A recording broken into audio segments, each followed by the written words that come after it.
وخلق منها زوجها وبث منهما رجالا كثيرا ونساء واتقوا الله الذي تساءلون به والأرحام إن الله كان عليكم رقيبا يا أيها الذين آمنوا اتقوا الله وقولوا قولا سديدا يصلح لكم أعمالكم ويغفر لكم ذنوبكم ومن يطع الله ورسوله فقد فاز فوزا عظيما أما بعد فإن أصدق الحديث كتاب الله وخير الهدي هدي محمد صلى الله عليه وسلم وشر الأمور محدثاتها وكل محدثة بدعة وكل بدعة ضلالة وكل ضلالة في النار. Ma'asyiral muslimin, ikhwani fillah wa akhwati rahimani wa rahimakumullah. Alhamdulillah, segala puji bagi Allah Subhanahu wa taala yang telah melimpahkan kepada kita nikmat-nikmatnya yang begitu banyak. Di antara nikmat Allah yang Allah senantiasa berikan kepada kita dan kita terus meminta nikmat-nikmat tersebut di dalam setiap salat kita, yaitu nikmat hidayah, nikmat Islam. Nikmat Allah jadikan kita sebagai orang-orang yang taat kepadanya, berjalan di atas sunnah dan mengikuti petunjuk para salafus saleh, dan dijauhkan dari segala macam kesyirikan, kebid'ahan dan penyimpangan-penyimpangan lainnya. Maka kita memohon kepada Allah agar Allah senantiasa memberikan taufiknya kepada kita untuk istiqamah di atas manhaj yang hak ini sampai kita diwafatkan oleh Allah Azza wa Jalla di atasnya. Para jamaah, ikhwan wa akhwat rahimani wa rahimakumullah. Insyaallah pada pertemuan pagi hari ini kita akan memulai pembahasan kitab Masail al-Jahiliyah. Masail Jahiliyah yang maknanya adalah perkara-perkara yang menjadi kebiasaan orang-orang jahiliyah, orang-orang yang ada di zaman jahiliyah. Kitab ini sebenarnya judulnya adalah Masail khalafa fiha Rasulullah sallallahu alaihi wasallam ahlal jahiliyah, yaitu masalah-masalah, perkara-perkara yang dimana Rasulullah sallallahu alaihi wasallam menyelisihi orang-orang jahiliyah dalam perkara-perkara tersebut. Yang perkara di mana Nabi menyelisihi orang-orang jahiliyah di dalam perkara-perkara yang disebutkan ini. Ada sekitar, ada yang tahu berapa? 100? Enggak, lebih. Di kitab ini loh. Ya, penulis yaitu Syekh Muhammad bin Abdul Wahab menyebutkan sekitar 128 masalah-masalah jahiliyah yang hendaklah kita mewaspadai, menjauhkan diri dari perkara-perkara kebiasaan orang-orang jahiliyah tersebut. Bisa bentuknya kesyirikan kepada Allah, entah syirik asghar atau syirik akbar. Bisa bentuknya kebid'ahan, atau bisa juga bentuknya kemaksiatan. Yang intinya semua perkara-perkara tersebut menjadi kebiasaan yang umum berjalan pada orang-orang jahiliyah. Kitab ini dikarang oleh Syekh Muhammad bin Abdul Wahab rahimahullahu ta'ala. Sebagaimana keistimewaan tulisan-tulisan beliau, kata Syekh Abdul Aziz Ar-Rayis, keistimewaan karya-karya Syekh Muhammad bin Abdul Wahab, di antaranya yang pertama suhulatul ibarah, di mana kalimat-kalimat yang beliau sampaikan itu mudah untuk dipahami. Makanya saya sarankan bagi Anda yang belajar bahasa Arab, itu hendaklah sering-sering membaca kitab Syekh Muhammad bin Abdul Wahab, karena kosakata yang beliau pakai, kalimat-kalimat yang beliau gunakan itu sangat mudah untuk dipahami, bahkan bagi orang-orang yang mungkin baru belajar mengenal bahasa Arab. Kemudian yang kedua adalah al-ikhtisar, di mana beliau dalam karya-karyanya itu kebanyakan tidak bertele-tele. Ya, beliau hanya membawakan dalil biasanya, kemudian hadis. Kalau ada ucapan para salaf, beliau nukilkan sedikit di antara ucapan yang muncul dari beliau sendiri. Penjelasan yang beliau munculkan sendiri sangat sedikit. Makanya banyak kitab-kitab beliau itu menjadi tebal, berjilid-jilid. Karena apanya? Syarahnya. Ya, karena penjelasannya. menjadi tebal berjilid-jilid. Ya, diantaranya juga syarah Masail Jahiliyah ini juga disyarah oleh banyak para ulama. Kemudian yang ketiga, di antara keistimewaan tulisan Syekh Muhammad bin Abdul Wahab adalah katsirul fawaid.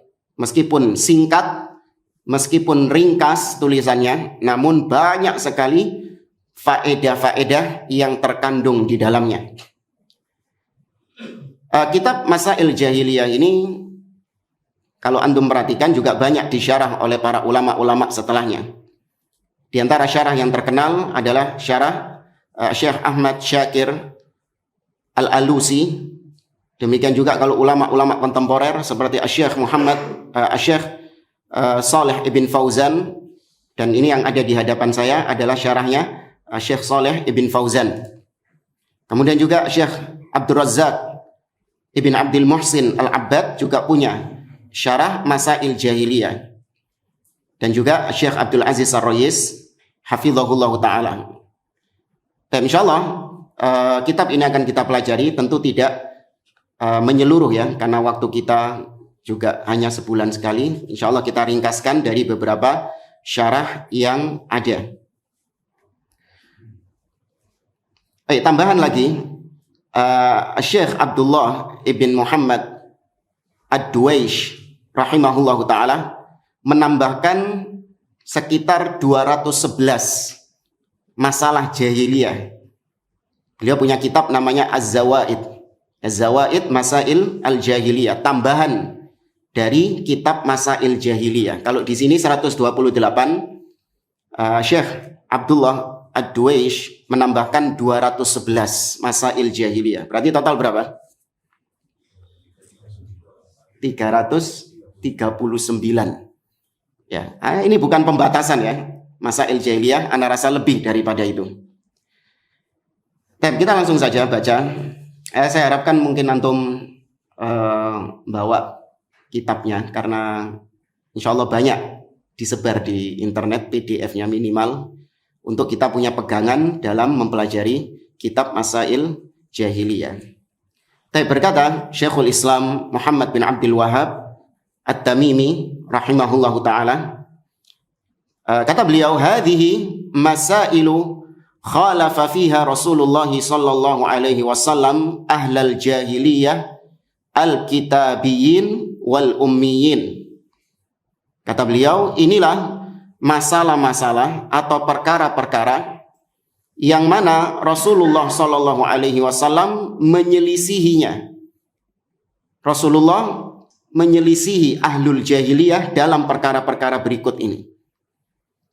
Ahlul jahiliyah, kata beliau, adalah ahlul kitab wal ummiyin, Yahudi, Nasara, dan juga orang-orang musyrikin Arab. Mimma la ghina lil muslim an ma'rifatiha, di mana perkara-perkara yang akan disebutkan ini tidak layak bagi seorang muslim untuk tidak mengetahuinya. Kemudian beliau melanjutkan, faddiddu yudhiru husnahu ad-diddu, dengan lawannya kita bisa mengetahui keindahan sesuatu. Ya, kalau kita ingin mengetahui keindahan sesuatu, itu caranya adalah dengan kita mengetahui lawannya. Nanti akan ada penjelasannya, kita terjemahkan dulu. Wa bididdiha tatabayyanul asya', dan dengan lawannya suatu perkara itu akan semakin jelas, semakin nampak, semakin terang dengan kita mempelajari lawannya. Kalau kita ingin belajar tauhid, maka dengan kita belajar syirik, maka tauhid akan semakin nampak, semakin terang benderang, semakin jelas. Kalau kita ingin belajar sunnah, maka tatkala kita belajar bid'ah, maka sunnah itu akan semakin nampak, semakin jelas, terang benderang, tidak abu-abu. Fa ahammu ma fiha wa ashadduha khataran, dan perkara yang paling penting dan juga yang paling berbahayanya adalah adamu imanil qalbi bima jaa bihi Rasul sallallahu alaihi wasallam. Perkara yang paling berbahaya adalah di mana seseorang hatinya kosong dari keimanan kepada Nabi sallallahu alaihi wasallam dan keimanan terhadap ajaran yang disampaikan oleh Nabi sallallahu alaihi wasallam. Hatinya kosong dari sunnah Nabi sallallahu alaihi wasallam. Fa in dhafa ila dzalika istihsanu ma alaihi ahlul jahiliyah tammatil khasarah. Sudah hatinya kosong dari beriman kepada Rasul, ditambah lagi dia ada kekaguman, ada kecenderungan dengan perilaku-perilaku jahiliyah. Ya, sudah hatinya ini kosong dari keimanan kepada syariat Nabi SAW, plus dia ada kecenderungan, ada kekaguman dengan kebiasaan-kebiasaan orang-orang jahiliyah. Maka kalau seperti itu kondisinya seseorang, tammatil khasarah, semakin sempurna kerugian yang ada padanya. Ya, semakin sempurna kerugian padanya. Kama qala ta'ala, sebagaimana Allah Ta'ala berfirman dalam surah Al-Ankabut ayat 52, walladzina amanu bil batil wa kafaru billah ulaika humul khasirun. Dan orang-orang yang beriman kepada perkara-perkara yang batil dan dia kufur terhadap Allah Subhanahu wa taala, maka mereka itulah orang-orang yang merugi. Ini muqaddimah dari Syekh Muhammad bin Abdul Wahab rahimahullah taala, atau biasa disebut dengan matan. Ya, disebut dengan matannya. Baik, jamaah rahimani wa rahimakumullah. Kita baca ringkasan dari penjelasan Syekh Shalih bin Fauzan hafizahullah taala. Beliau mengatakan, mengomentari muqaddimah yang kita baca tadi. Kata beliau, risalah ini beliau kumpulkan dengan cara istiqra. Ya, istiqra itu artinya beliau meneliti, menelaah dari Al-Quran dan Sunnah tentang perkara-perkara jahiliyah, kebiasaan-kebiasaan jahiliyah. Kemudian baru beliau simpulkan bahwa perkara-perkara jahiliyah yang beliau dapatkan itu ada sekitar 128 perkara jahiliyah, baik dari Al-Quran ataupun dari Sunnah Nabi SAW. Ini berdasarkan penelitian beliau. Makanya saya katakan tadi, ini bukan pembatasan. Hanya perkara jahiliyah itu hanya 128 saja, tidak. Ini berdasarkan apa yang beliau simpulkan, beliau dapatkan. Iya. Nah, beliau Syekh Muhammad bin Abdul Wahab menyimpulkan demikian, menulis kitab ini sebagai tanbihul muslimin, sebagai peringatan bagi kaum muslimin, min ajli an yajtanibu hadhil masail, supaya kaum muslimin menjauhkan dirinya dari perkara-perkara jahiliyah yang disebutkan ini. Li'annaha khatiratun jiddan, karena semua perkara-perkara jahiliyah ini sangat berbahaya sekali. Kemudian tadi kata Syekh Muhammad bin Abdul Wahab, perkara jahiliyah di mana yang dimaksud dengan orang-orang jahiliyah adalah al-kitabiyin dan al-ummiyin. Ada dua kelompok yang disebut sama beliau sebagai ahlul jahiliyah, yaitu al-kitabiyin dan al-ummiyin. Adapun al-kitabiyin yang dimaksud adalah ahlul kitab minal yahud wan nasara, dari kalangan Yahudi ataupun Nasara. Mereka disebut ahlul kitab karena orang-orang Yahudi memiliki kitab. Allah turunkan kitab kepadanya, yaitu Taurat yang Allah turunkan kepada Musa alaihi salam. Sedangkan Nasara, mereka juga punya kitab yang Allah turunkan kepada mereka, Injil, melalui Nabi Isa ibn Maryam alaihi salam. Maka dengan itu mereka disebut dengan ahlul kitab. Ya, ahlil kitab. Jadi ahlul kitab itu bukan orang yang pakarnya kitab, ya. Jadi kalau antum lihat atau antum pergi ke perpustakaan, biasanya orang-orang yang ada di perpustakaan, pustakawan, itu paham kitab-kitab penerbitnya siapa, penulisnya siapa, judul buku ini, langsung dia paham penulisnya siapa, ya, terbitan, penerbit mana, kemudian letaknya di rak berapa. Oh, ahli dia ini, ahlil kitab. Bukan. Ya, ahlil kitab maksudnya adalah al-Yahud wan Nasara. Meskipun kata beliau, Taurat dan Injil yang ada sekarang sudah dirubah-rubah sama mereka. Ya, kitab Taurat dan Injil yang Allah turunkan dahulu kepada Musa, Injil yang Allah turunkan kepada Isa, sekarang ini sudah didistorsi oleh orang-orang Yahudi dan Nasara. Mereka menamakannya dengan Bible. Ya, Al-Ahdul Qadim, ya, perjanjian lama, dan Al-Ahdul Jadid, perjanjian baru. Ya, mereka merubah kitab-kitab tersebut. Namun tetap mereka dinamai sebagai ahlul kitab, yaitu kaum yang diturunkan kitab kepadanya. Tapi itu berkaitan dengan ahlul kitab. Adapun yang kedua adalah al-ummiyun, orang-orang yang ummi. Siapa mereka? Al-Arab, yaitu orang-orang Arab di masa tersebut. Alladzina la yadinuna bid-diyanatain. Yang mana orang-orang Arab ini tidak memeluk dua agama tadi, yaitu Yahudi dan Nasara. Yang mereka tidak beragama dengan dua agama yang disebutkan tadi. Mereka disebut dengan ummiyun, diambil dari kata-kata ummi. Ya, apa artinya? Ibu. Kenapa disebut demikian? Karena mereka adalah kaum yang la yaqra wa la yaktub. Mereka kaum yang tidak bisa membaca dan tidak bisa menulis. Orang-orang Arab memang ketika itu mereka nggak bisa, kebanyakan mereka nggak bisa baca dan nulis. Kenapa demikian? Karena mereka ini peradabannya tertinggal jauh. Disebabkan karena lokasinya memang jauh. Dengan peradaban yang paling maju di zaman tersebut. Peradaban apa yang paling maju di zaman itu? Romawi dan Persia. Ya, maka orang-orang Arab yang ada di Hijaz, peradaban mereka jauh lokasinya dengan Persia dan Romawi. Sehingga mereka adalah kaum yang nggak bisa baca dan nggak bisa menulis. Mereka hanya menggunakan kekuatan hafalan mereka.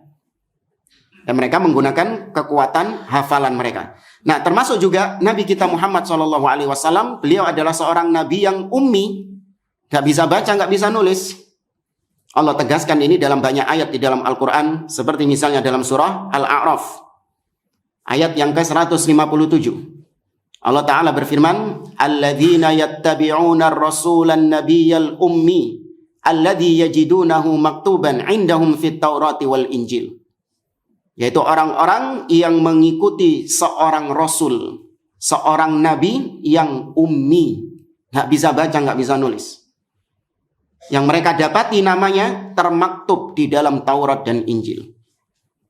Maka ini bukan celaan kepada Nabi SAW. Saya heran melihat ada sebagian dai dari kalangan ahlul bidah, mereka terang-terangan nggak terima kalau dikatakan Nabi itu nggak bisa baca, nggak bisa nulis. Kata mereka, nggak bisa baca, nggak bisa nulis itu identik dengan bodoh katanya. Masa Nabi bodoh? Bahkan ada seorang yang terang-terangan mengatakan, saya nggak sudi menjadi pengikutnya Nabi yang nggak bisa baca, nggak bisa nulis. Ya, saya nggak sudi menjadi pengikutnya. Muslim ini ngomong, bukan orang kafir. Ya, saya nggak sudi menjadi pengikutnya orang goblok katanya. Yaitu nggak bisa baca, nggak bisa nulis. Maka dijawab oleh para ulama, Nabi nggak bisa baca, nggak bisa nulis. Tidak ada yang mengatakan Nabi bodoh. Bahkan Abu Jahal yang paling memusuhi Nabi sekalipun tidak mengatakan Nabi bodoh dari sisi Nabi nggak bisa baca dan nggak bisa nulis. Antum pernah mendapati ada orang-orang musyrik, musuh-musuh Nabi SAW, mencela Nabi gara-gara Nabi nggak bisa baca, nggak bisa nulis? Ada? Nggak ada, nggak dicela. Baru orang-orang di zaman sekarang mencela Nabi nggak bisa baca, nggak bisa nulis. Disebabkan apa? Karena memang berbeda kondisi di zaman tersebut dengan kondisi di zaman sekarang. Ketika di zaman tersebut orang yang nggak bisa baca, nggak bisa nulis, biasa saja. Karena keumuman masyarakat di zaman tersebut memang nggak bisa baca, nggak bisa nulis, biasa saja. Di zaman sekarang baru iya. Ada orang misalnya dari tahun ya lama ya dari kita ya, mungkin dari tahun 90-an. Ya, dari tahun 90-an. Antum kasih HP smartphone seperti ini kepada dia. Dia bisa mengoperasikan nggak? Nggak bisa. Terus antum bilang dia ini orang bodoh? Jangankan dia Albert Einstein yang katanya jenius gitu. Kalau dia ada di zaman sekarang, antum kasih teknologi-teknologi seperti ini, yang mana anak-anak kecil sudah bisa mengoperasikannya, seorang Albert Einstein nggak bisa mengoperasikannya, jamaah. Apa antum katakan dia bodoh, goblok? Berbeda antara satu zaman dengan zaman yang lain. Paham ya maksudnya ya? Ya. Demikian juga hikmahnya, Nabi SAW tidak bisa membaca dan tidak bisa menulis untuk semakin menampakkan kebenaran kenabian beliau. Untuk semakin menampakkan kebenaran Al-Quran yang beliau bawa.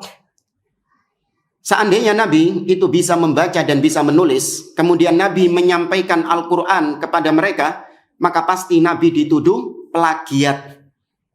Nabi dituduh meniru kitab Taurat, meniru kitab Injil, ya, dan lain sebagainya. Ini diantara hikmah Nabi SAW tidak membaca dan tidak bisa menulis. Dan itu tetap ada sampai beliau wafat. Karena Nabi kalau ngirim surat, itu Nabi memerintahkan sebagian sahabat yang bisa baca tulis untuk menulis surat, dikirim kepada Raja Persia, Kisra, untuk diajak masuk ke dalam Islam. Demikian juga ketika perjanjian Hudaybiyah. Ya, ketika perjanjian Hudaybiyah dengan tokoh musyrikin ketika itu Suhail ibn Amr. Maka ketika menulis poin-poin perjanjian Hudaybiyah itu, Nabi memerintahkan siapa yang menulisnya? Ali bin Abi Thalib radhiyallahu taala anhu. Ya, ini semua menunjukkan Nabi termasuk di antara kaum yang ummi. Ya. Mereka tidak memiliki kitab, berbeda dengan Yahudi dan Nasara. Maka mereka disebut kaum yang ummi. Allah berfirman dalam surah Al-Jumu'ah, "Huwallazi ba'atsa fil ummiyina rasulan." Dialah Allah yang mengutus seorang rasul pada bangsa yang ummi. Ya, pada bangsa yang ummi. Baik, ikhwani fillah rahimani wa rahimakumullah, maka orang-orang ummi di sini adalah orang-orang Arab secara khusus. Ada khilaf di antara para ulama. Ahlul kitab itu juga masuk di dalamnya al-majus, orang-orang majusi. Ada yang memasukkan ahlul kitab itu juga termasuk majusi, bukan cuma Yahudi dan Nasara, tapi majusi juga disebut ahlul kitab.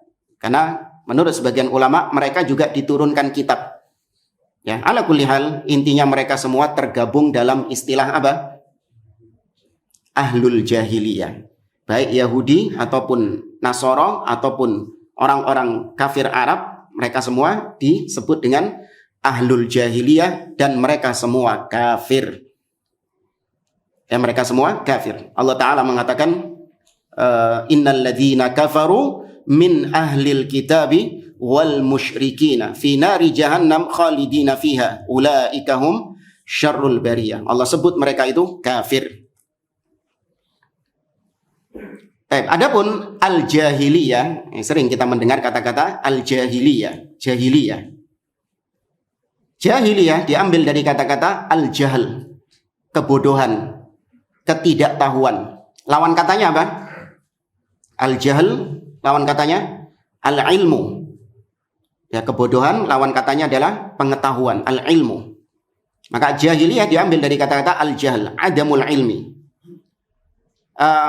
Al-jahiliyah itu bisa dimaknai secara mutlak dan bisa dimaknai secara muqayyad, terikat.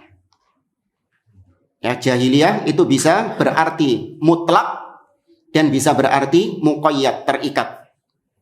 Jahiliyah yang mutlak adalah zaman di mana muka bumi ini kosong dari para nabi dan rasul selama 6 abad. Itu disebut masa jahiliyah secara mutlak. Ya, saya ulangi, masa jahiliyah kalau dipahami secara mutlak yaitu masa di mana muka bumi ini kosong dari para nabi dan rasul selama 6 abad, sekitar 600 tahun. Dimulai kapan dan berakhir kapan? Ada yang tahu? Masa jahiliyah ini dimulai kapan dan berakhir kapan?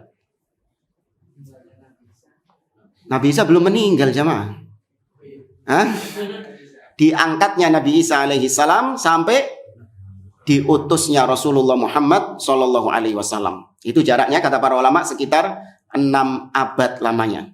Nah, itu masa itulah disebut dengan masa jahiliyah karena kejahilan meliputi manusia di zaman tersebut. Nah, sebelum-sebelumnya muka bumi itu nggak pernah kosong dari para nabi dan rasul.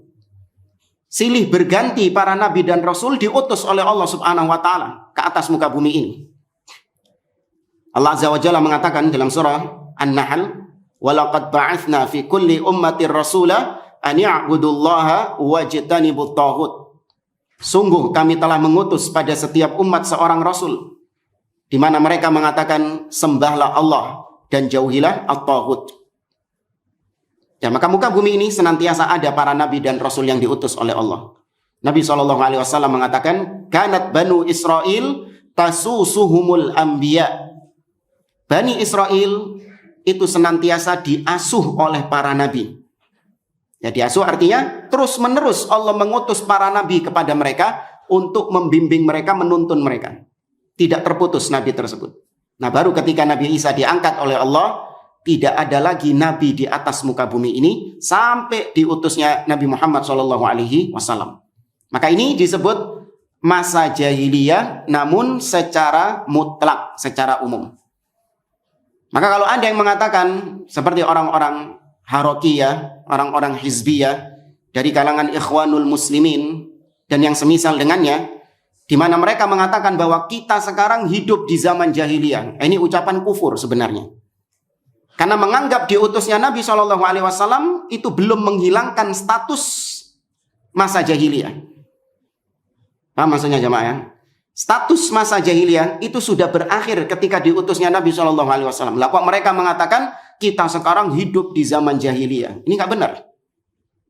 Atau mungkin terucap dari sebagian kita, saya dulu ketika masa jahiliyah, tuwek kan berarti kan. Pernah dengar nggak ucapan orang-orang kayak gitu? Ya, saya dulu ketika masih zaman jahiliyah, tuwek berarti kan. Sebelum diutusnya Nabi berarti. Ya, saya paham maksudnya dulu ketika dia masih bergelimang maksiat, masih belum kenal sunnah, masih belum kenal tauhid, itu maksudnya kayak gitu. Cuman salah ucapannya ketika masa jahiliyah. Ini nggak benar, dirubah. Jangan ngomong seperti itu. Ya. Nah, kemudian yang kedua adalah jahiliyah yang muqayyad, yang terikat, yaitu yang nisbi, yang relatif. Bahwasanya memang didapati ada kebiasaan-kebiasaan jahiliyah yang masih berlaku, masih berlanjut di zaman sekarang. Dan itu hanya terjadi pada beberapa orang. Bukan merata seperti zaman jahiliyah yang kita sebutkan tadi, enggak. Tapi itu hanya terjadi pada beberapa manusia. Nabi SAW mengatakan, arba'un fi ummati min amril jahiliyah la yatrukunahunna. Kata Nabi SAW, ada 4 perkara di umatku yang termasuk perkara-perkara jahiliyah dan mereka tidak akan meninggalkannya. Artinya terus ada pada umat Nabi Muhammad SAW 4 perkara tersebut. Ada yang tahu apa saja? Nah, at-ta'nu fil ansab, mencela nasab.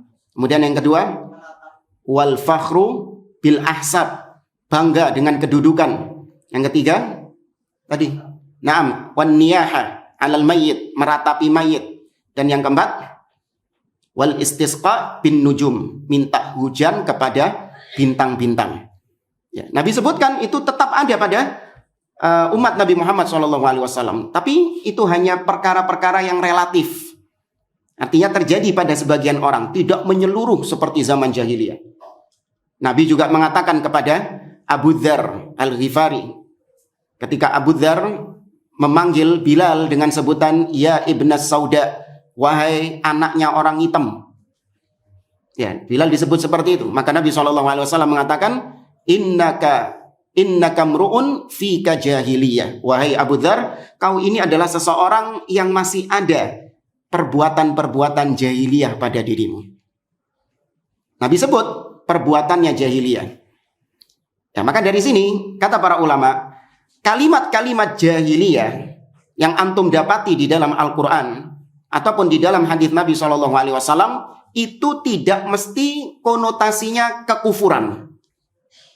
Ini penting jemaah, supaya antum nggak jatuh dalam pemahamannya orang-orang Khawarij.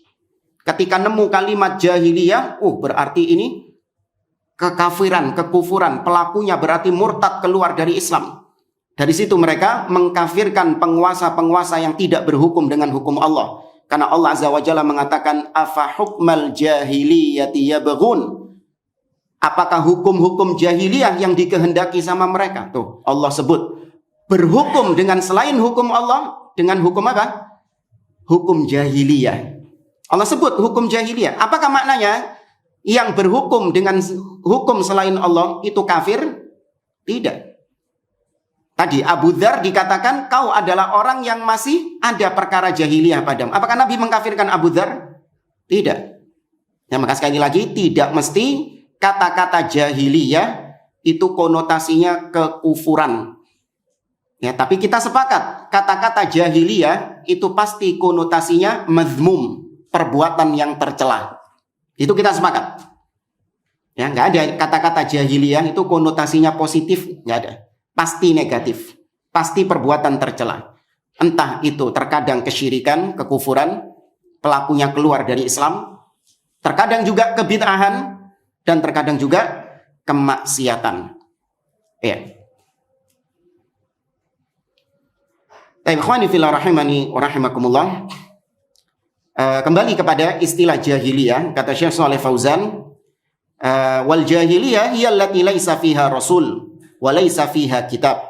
Maka jahiliyah yaitu masa di mana tidak ada rasul dan tidak ada kitab yang diturunkan.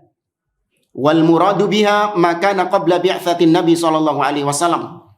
Yang dimaksud dengan masa jahiliyah yaitu masa sebelum diutusnya Nabi sallallahu alaihi wasallam.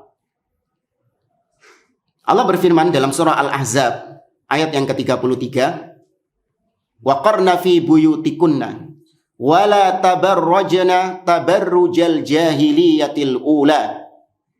Kata Allah, wahai istri-istri Nabi, menetaplah kalian di rumah-rumah kalian dan jangan kalian bertabarruj seperti tabarrujnya wanita-wanita jahiliyah yang terdahulu. Ya, jangan kalian bersolek, ya, berdandan seperti dandanannya wanita-wanita jahiliyah, yaitu sebelum wanita-wanita sebelum diutusnya Nabi Shallallahu Alaihi Wasallam, di mana mereka gemar mempertontonkan aurat mereka, menampakkan aurat mereka, tidak malu menampakkan perhiasan-perhiasan mereka, maka dilarang oleh Allah Subhanahu Wa Taala. Kemudian kata Syekh, li'annahu qabla ba'thin Nabi sallallahu alaihi wasallam kana al-alam kulluhu yamuju fi dhalalin wa kufrin wa ilhad. Dikarenakan sebelum diutusnya Nabi sallallahu alaihi wasallam, alam semesta ini diliputi dengan kekufuran, diliputi dengan penyimpangan-penyimpangan. Hampir merata, bahkan merata, hanya sedikit. Yang tetap di atas agama yang hak itu hanya sedikit. Li'anna risalati sabiqa indarasat fal yahud harrafu kitabahum at-taurah wa adkhalu fihi katsiran minal kufriyati wad dhalal wasyana'i allati adkhaluha fit taurah. Orang-orang Yahudi mereka merubah-rubah kitab mereka, menambah-nambahi kekufuran, kesyirikan, penyimpangan-penyimpangan, bahkan mencela Allah Subhanahu wa taala dalam kitab-kitab mereka. Demikian juga orang-orang Nasara, kata beliau, merubah-rubah kitab Injil mereka. Kemudian memunculkan keyakinan-keyakinan yang batil tentang Trinitas, ya, dan keyakinan-keyakinan yang lain. Maka di zaman masa jahiliyah, orang-orang ahlul kitab menyimpang seperti yang kita sebutkan tadi. Padahal mereka memiliki kitab. Sebagaimana kata beliau, ini disebabkan karena seorang yang bernama Bulus. Ya, kalau bahasa Arab Bulus. Ya, dalam bahasa Indonesia apa? Paulus. Ya, Paulus. Seorang Yahudi yang kemudian menampakkan menjadi pengikutnya Nabi Isa dengan ngaku-ngaku bertemu dengan Nabi Isa dan mendapatkan wahyu dari Nabi Isa. Anda bisa bayangkan ini Paulus ini kalau dilihat dari sejarahnya adalah orang yang membenci Nabi Isa alaihissalam. Banyak membunuh pengikut-pengikut Nabi Isa alaihissalam. Tapi tiba-tiba dia bertobat karena bertemu dengan Nabi Isa alaihissalam. Kemudian diberikan wahyu dan mengaku sebagai rasul. Ya, mengaku sebagai rasul.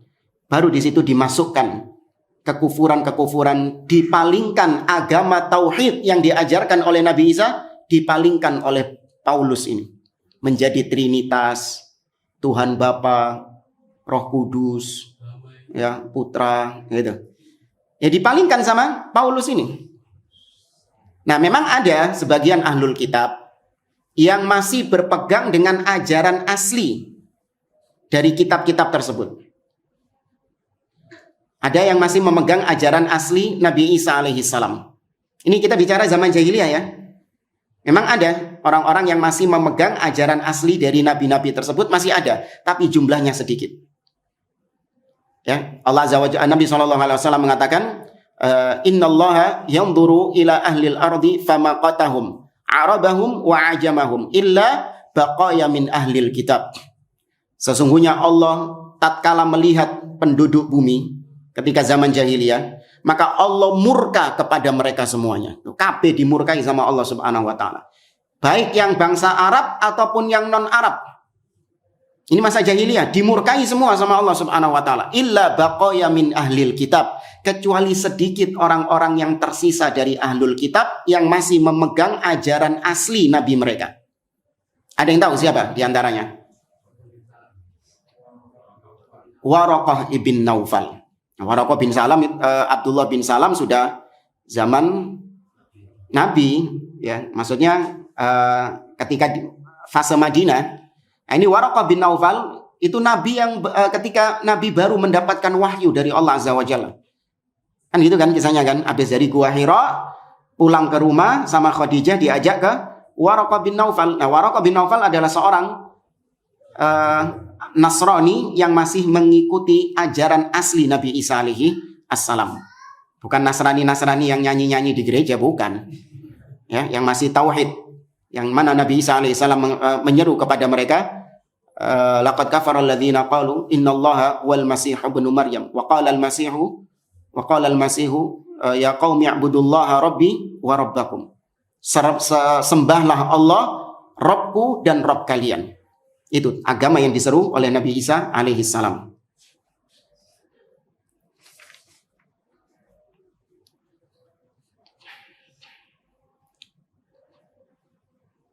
Baik. Itu tadi kata beliau ahlul kitab yang sudah dirubah-rubah ajaran agamanya. Nah, adapun orang-orang Arab, kata beliau, bangsa Arab itu Qismun, ada dua jenis, kata beliau, bangsa Arab ada dua jenis. Qismun ittaba'ad diyanatis sabiqah kal yahudiyah wan nasraniyah wal majusiyah. Jenis pertama adalah orang-orang Arab yang ikut agama-agama yang tadi kita sebutkan, Yahudi, Nasoro, Majusi, ada orang-orang Arab di situ. Sedangkan yang kedua adalah jenis bangsa Arab yang alal hanifiyah, dini Ibrahim wa Ismail. Yaitu orang-orang Arab yang masih mengikuti ajaran Nabi Ibrahim dan Nabi Ismail. Karena Yahudi Nasoro itu diutus untuk bangsa apa? Bani Israel. Nah, sedangkan untuk kalangan Arab, Nabi terakhir yang diutus kepada mereka adalah Ismail, Ibrahim dan Ismail alaihissalam. Maka ketika zaman jahiliyah itu, harusnya Bani Israel tetap mengikuti ajaran Nabi Isa alaihissalam. Harusnya gitu. Sedangkan bangsa Arab, kewajiban mereka tetap mengikuti ajaran siapa? Nabi Ismail alaihissalam. Maka nggak benar kalau ada yang mengatakan zaman fatroh. Zaman fatroh, bukan jangan pakai kaf. Zaman katroh berarti, bukan. Zaman fatrah, yaitu zaman kekosongan Rasul, itu berarti semua orangnya nggak boleh dikafirkan katanya. Ya, zaman fatrah itu nggak dikafirkan orangnya, karena memang Nabi nggak ada yang diutus kepada mereka. Loh, terus yang nyembah-nyembah berhala nggak kafir? Enggak, katanya. Nggak kafir mereka, karena nggak ada Nabi yang diutus kepada mereka. Maka jawabannya ini, meskipun tidak ada Nabi yang diutus kepada mereka, mereka tetap punya kewajiban mengikuti Nabi terakhir yang diutus kepada mereka. Bangsa Arab wajib mengikuti Nabi Ismail alaihissalam. Bangsa Bani Israel wajib mengikuti Nabi Isa alaihissalam. Ya, nggak ada istilahnya bebas dari syariat Allah, melakukan semaunya terus nggak dikatakan kafir, enggak. Ya, mereka tetap dikatakan kufar, orang-orang yang hidup di zaman fatrah tersebut. Yang mukminnya siapa berarti? Di zaman jahiliyah itu, yang kafir adalah yang menyimpang dari ajaran para nabi-nabi tersebut. Nah, masih ada kan orang beriman di zaman jahiliyah itu? Nah, ketika itu yang beriman yang mana? Yang mengikuti Nabi Isa, sedangkan kalau bangsa Arab yang masih mengikuti ajaran aslinya Nabi Ismail. Sampai kata beliau, ini bangsa Arab ya. Sampai kata beliau, datanglah seorang yang bernama siapa? Yang menjadi trendsetter kesyirikan di tanah Arab. Amr bin Luhai al-Khuzai. Ya, seorang yang bernama Amr ibn Luhai al-Khuzai. Ya, dia ini yudhirut tanassuk wal ibadah was shalah. Dikenal sebagai orang yang soleh, orang yang taat beribadah, ya, orang yang zuhud, baik perangainya, akhlaknya baik. Sampai suatu ketika dia pergi ke Syam.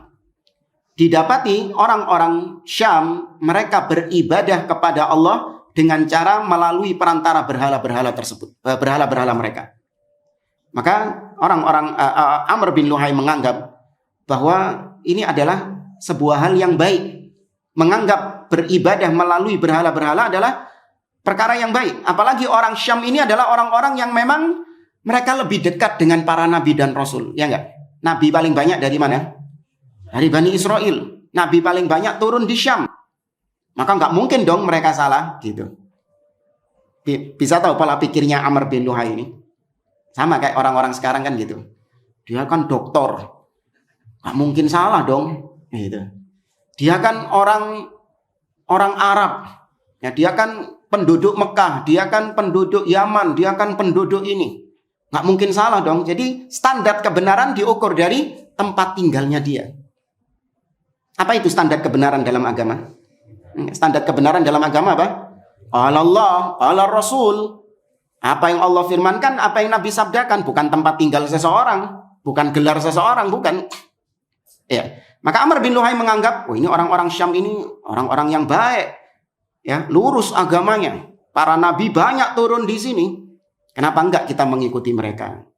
Mulai pulang ke Mekah, gowo oleh-oleh berhala. Ya, bawa oleh-oleh apa yang enak gitulah. Bawa oleh-oleh berhala. Berhala apa yang dia bawa? Yaitu berhala yang dulu sudah terkubur dalam-dalam. Yaitu berhalanya Nabi Nuh alaihi salam. Berhalanya kaumnya Nabi Nuh alaihi salam. Apa nama berhalanya kaumnya Nabi Nuh? Wad, Suwa, Yaghuth, Ya'uq, Nasr. Ini sudah terkubur ketika peristiwa banjir di zaman Nabi Nuh itu. Sudah terkubur dalam. Dibisiki sama syaitan. Di Sherlock sama syaitan lokasinya. Iya, sama syaitan di Sherlock lokasinya. Digali, nemu, dibawa ke Mekah. Nah, karena Amr bin Luhai ini dikenal sebagai orang yang soleh bagi penduduk Mekah, orang yang zuhud, orang yang ahli ibadah, maka ketika Amr bin Luhai mengajak orang-orang Mekah untuk beribadah kepada Allah dengan berhala-berhala tersebut, nggak pakai waktu lama, orang-orang Mekah mengikutinya. Ya, mengikutinya. Karena menganggap ini mesti baik ini Amr bin Luhai ini, orang soleh kok ini. Diikuti langsung. Maka sejak saat itu kesyirikan terjadi di tempat titik paling suci yang ada di atas muka bumi ini, Ka'bah. Itu kekurang ajaran paling kurang ajar sama. Syirik mau di mana gitu kayak. Ya kan? Syirik di Surabaya atau di mana? Ini enggak, syiriknya di mana? Di Ka'bah, bayangkan. Rumah Allah yang paling mulia dikotori. Ini kekurang ajaran yang paling kurang ajar. Nah, dikarenakan Mekah ini adalah trendsetter buat kota-kota yang lain, karena mereka kan juga masih sudah melaksanakan ibadah haji.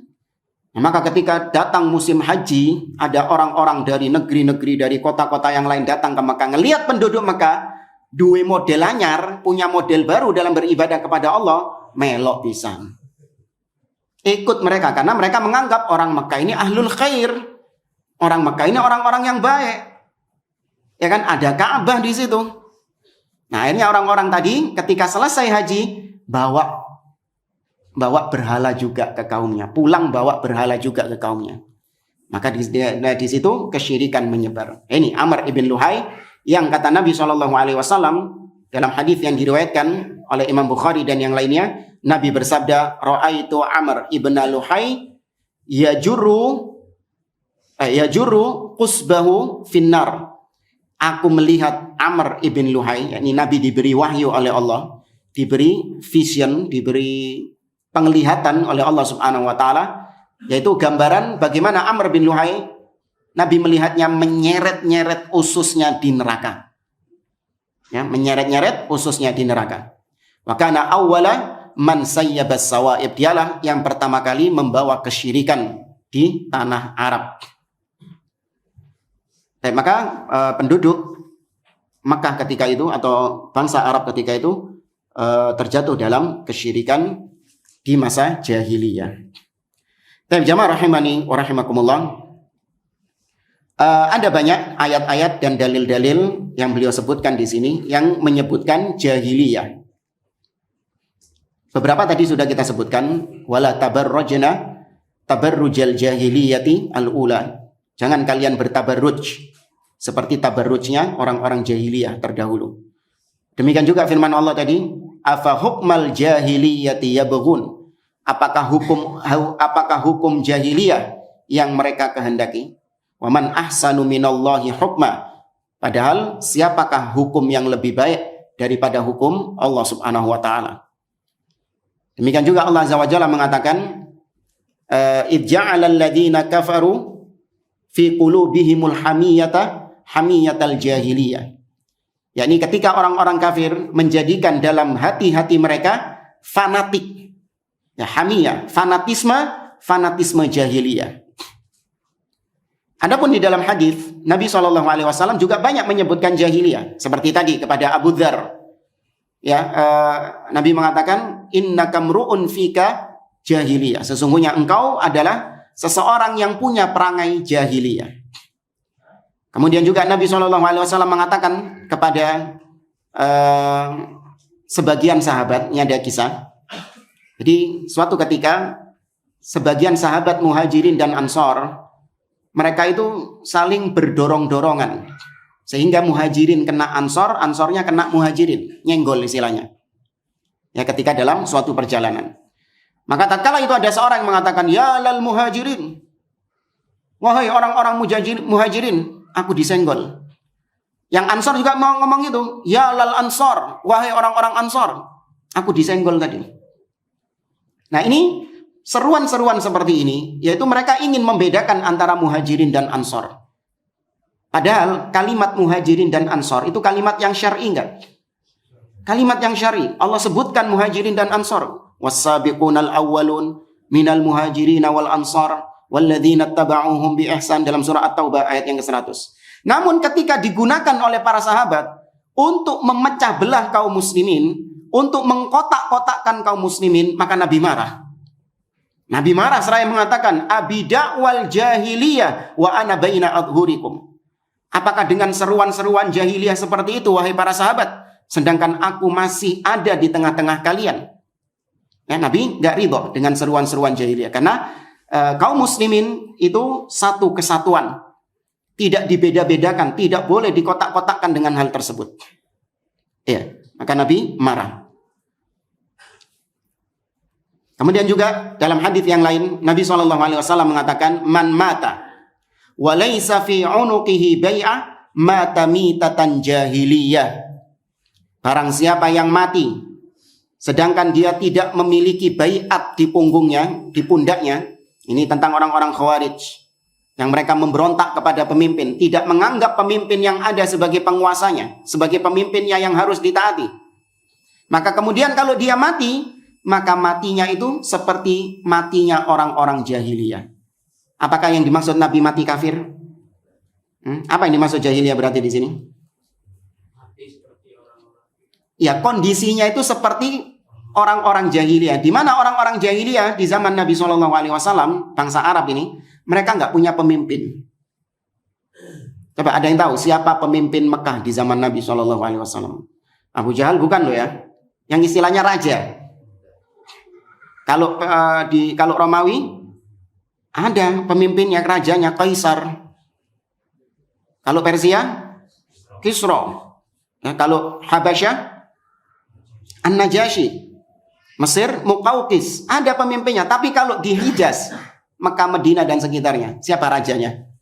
Nggak ada. Orang-orang jahiliyah, Arab jahiliyah, mereka nggak punya pemimpin. Nah, kita yang umat Islam, apabila mati dalam kondisi tidak mengakui pemimpin yang sah yang ada sekarang ini, yaitu Bapak Jokowi, hafizahullah ta'ala, tidak kita akui dia sebagai pemimpin, maka kalau mati, kita persis kondisinya seperti orang-orang jahiliyah tersebut. Tidak ada pemimpin yang dia baiat. Ya, maka ini termasuk nanti yang akan jadi pembahasan juga, termasuk perkara-perkara jahiliyah, yaitu al-khuruj alal hukam, yang memberontak kepada pemimpin, tidak mengakui keabsahan pemimpin yang ada sekarang. Itu juga kebiasaan jahiliyah. Ya, orang-orang Khawarij, mereka teriak pemimpin jahiliyah, padahal justru mereka yang lebih jahiliyah.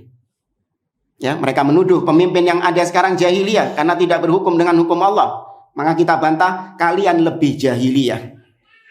Karena di antara perkara jahiliyah tidak membaiat pemimpin.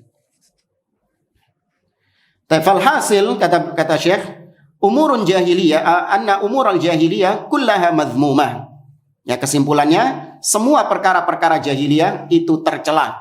Kita dilarang untuk tasyabuh dengan orang-orang di zaman jahiliyah. Ya, mengikuti kebiasaan-kebiasaan mereka, nggak boleh. Ya, meskipun zaman jahiliyah ini sudah berlalu jamaah, sekarang sudah bukan masa jahiliyah, namun tetap kebiasaan-kebiasaan jahiliyah itu masih terjadi, berlangsung sampai sekarang. Ini yang menjadi dasar motivasi pembahasan beliau. Kemudian jamaah rahimani wa rahimakumullah, tadi muallif Syekh Muhammad bin Abdul Wahab menyinggung tentang sebuah syair yang beliau bawakan, ad-diddu yudhiru husna had-didd. Sesuatu akan nampak keindahannya apabila ada perbandingannya, apabila ada lawannya. Maka dengan adanya lawan tersebut, sesuatu itu akan semakin nampak keindahannya. Ya, contoh misalnya, apabila di dunia ini hanya ada satu wanita saja, ya, apabila di dunia ini hanya ada satu wanita saja, maka kita nggak akan bisa mengatakan dia itu adalah wanita yang cantik, karena tidak ada apanya, tidak ada lawannya. Demikian juga warna-warna yang Anda lihat sekarang, Anda nggak akan mengenal ini sebagai warna putih. Anda tidak akan mengenal ini sebagai warna putih kalau warna ini yang ada cuma putih tok. Ini dikenal sebagai warna putih dikarenakan ada warna-warna yang lain. Ada hitam, ada merah, makanya dikenal sebagai putih. Kayak semua warna itu cuma putih tok, kalau ono warna liane, nggak ada kelir liane, maka kita nggak mengenal putih sebagai putih. Paham jemaah? Iya. Demikian juga seorang yang kita dapati di zaman sekarang ini rajin sholat, rajin puasa, ya, orang rajin taklim, rajin ke masjid, ya, dia menjaga diri dari hal-hal yang haram. Anda akan melihat dia ini sebagai orang yang soleh, orang yang baik. Ya, kenapa dia orang yang baik? Karena dia tinggal sekelilingnya orang-orang yang nggak baik. Makanya dia menjadi nampak kesolehannya, menjadi semakin berkilau dia itu. Karena sekelilingnya adalah orang-orang yang nggak sholat, orang-orang yang nggak tahu ilmu, orang-orang yang bejat dan yang lainnya. Maka si soleh ini, maafan ya namanya soleh ya, nggak nyebut antum. Maka si soleh ini dia semakin nampak kesolehannya. Beda kalau si soleh ini pergi ke Madinah misalnya, ya kan, mendelep deh jamaah. Iya, mendelep deh. Karena sekelilingnya orang-orang yang apa? Lebih soleh lagi dia. Biasa. Ya, orang-orang di sana itu ada orang yang rajin sholat ke masjid, menjauhi perkara maksiat. Orang yang apa ini? Biasa gitu. Akeh bisa nunggu ngono. Iya, tapi kalau di sini, itu jadi orang istimewa. Itu kita rasakan sendiri jemaah. Kita pertama ketika ke Madinah dulu. Di Madinah itu ada, di Masjid Nabawi itu ada halakoh-halakoh tahfidz. Ada halakoh-halakoh untuk menghafal Al-Quran. Biasanya ba'da maghrib ada gitu. Ada tingkatannya juga. Ada kelas mubtadiin, orang-orang yang masih awal-awal ibtidaiyah lah bahasa kita. Ada yang mutawassit, yang medium, pertengahan. Ya, ada yang ekspor. yang ahli gitu. Nyoba yang tingkat paling rendah. Sama anak-anak kecil, anak coba perhatikan di situ tingkat yang paling rendah. Anak-anak kecil di situ orang-orang anak-anak yang hafal Al-Quran dengan hafalan yang luar biasa, dengan bacaan yang bagus. Ya, anak dari situ mikir, di tempat saya dianggap sebagai orang yang punya hafalan atau dianggap sebagai orang yang di sana nggak ada apa-apanya, sudah kalah sama anak-anak kecil gitu. Ya, maka jangan terkecoh dengan hal tersebut, karena kita tinggal di lingkungan yang seperti itu kondisinya. Ya. Apa hubungannya dengan pembahasan kita? Hubungannya dengan pembahasan kita adalah tatkala kita mengetahui perkara-perkara jahiliyah, maka semakin nampak betapa indahnya Islam. Itu. Kalau kita belajar perkara-perkara jahiliyah, maka semakin nampak keindahan Islam, semakin kuat keislaman kita. Semakin bersyukur kita kepada Allah, kita dijadikan sebagai orang-orang muslim. Ya, Umar ibn Khattab pernah mengatakan, "Tanqudu ural Islam urwatan. Idza nasya'a fil Islam man lam ya'rifil jahiliyah." Tali ikatan Islam akan terurai sehelai demi sehelai apabila di dalam tubuh kaum muslimin muncul orang-orang yang tidak paham tentang perkara jahiliyah. Nggak belajar tentang perkara jahiliyah. Nggak boleh. Harus kita mempelajari perkara-perkara jahiliyah tersebut. Belajar tentang syirik, belajar tentang bid'ah. Kata seorang penyair, "Araftu syarr la lisyarr lakin litawaqqihi." Aku belajar keburukan bukan untuk melakukan keburukan itu, namun untuk mencegah diri, untuk berhati-hati dari keburukan tersebut, agar aku terhindar dari keburukan tersebut. Wa man lam ya'rifi syarra minal khair yaqa'u fihi. Barang siapa yang tidak mengetahui keburukan dari suatu perkara, maka dia akan jatuh dalam perkara tersebut. Hudzaifah ibnul Yaman pernah mengatakan, "Kanan nas yas'aluna Rasulullah sallallahu alaihi wasallam 'anil khair wa kuntu as'aluhu 'anil syarr makhafata ayyudrikani." Dahulu para sahabat sukanya itu kalau bertanya kepada Nabi, nanyanya itu adalah pertanyaan-pertanyaan yang baik-baik.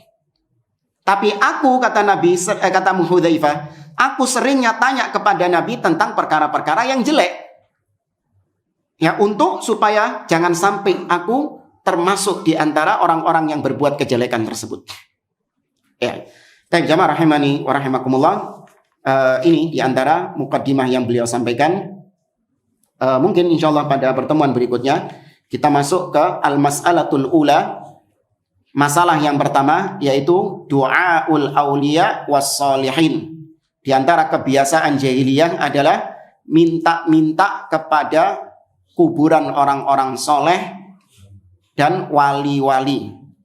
Ya, mengkeramatkan wali-wali dan kuburan-kuburan orang-orang soleh. Itu termasuk perkara jahiliyah. Si ono gak kok ini? Makanya itu. Banter.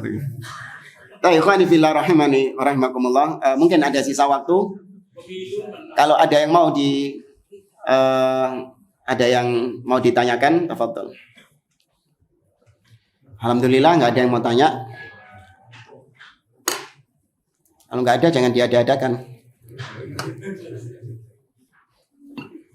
Yang akhwat, ibu-ibu, mau ada kertas yang disampaikan depan, fadhol.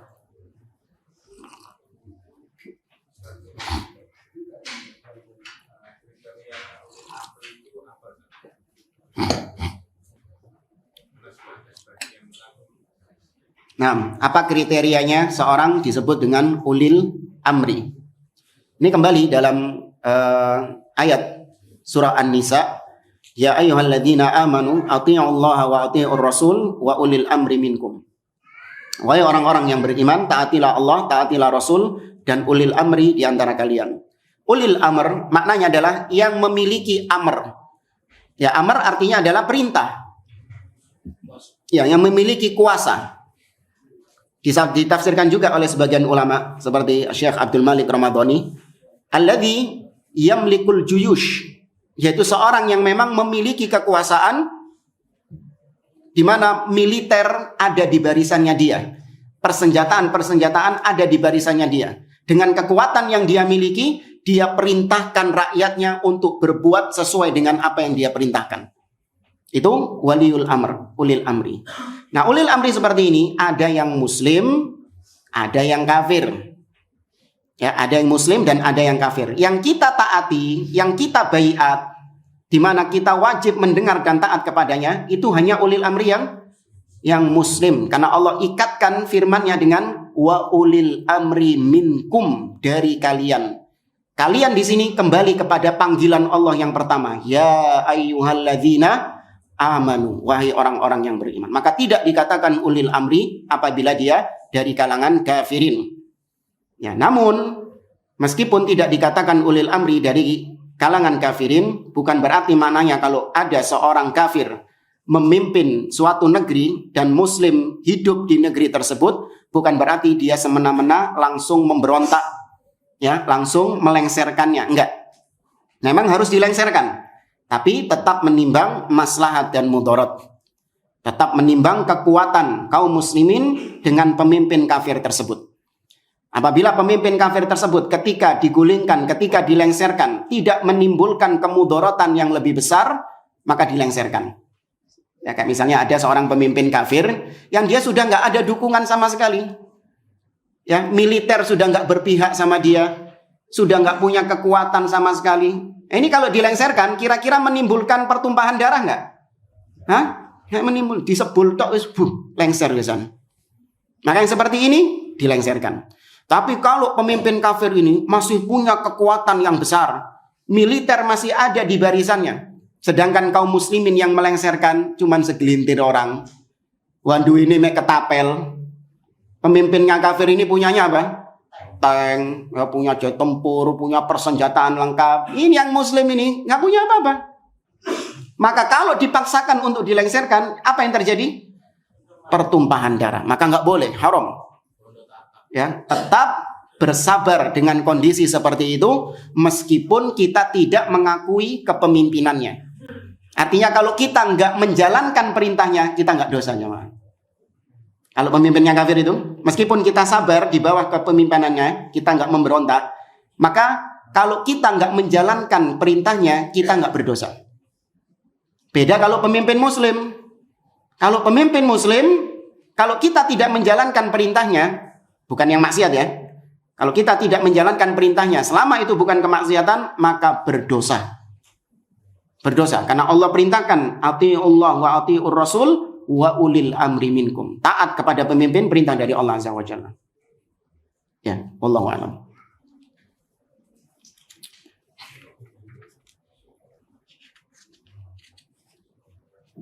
Cukup jamaah? Ya. Waalaikumsalam. Apakah doa yang soleh itu bisa menolong orang tua yang meninggal dalam kesyirikan?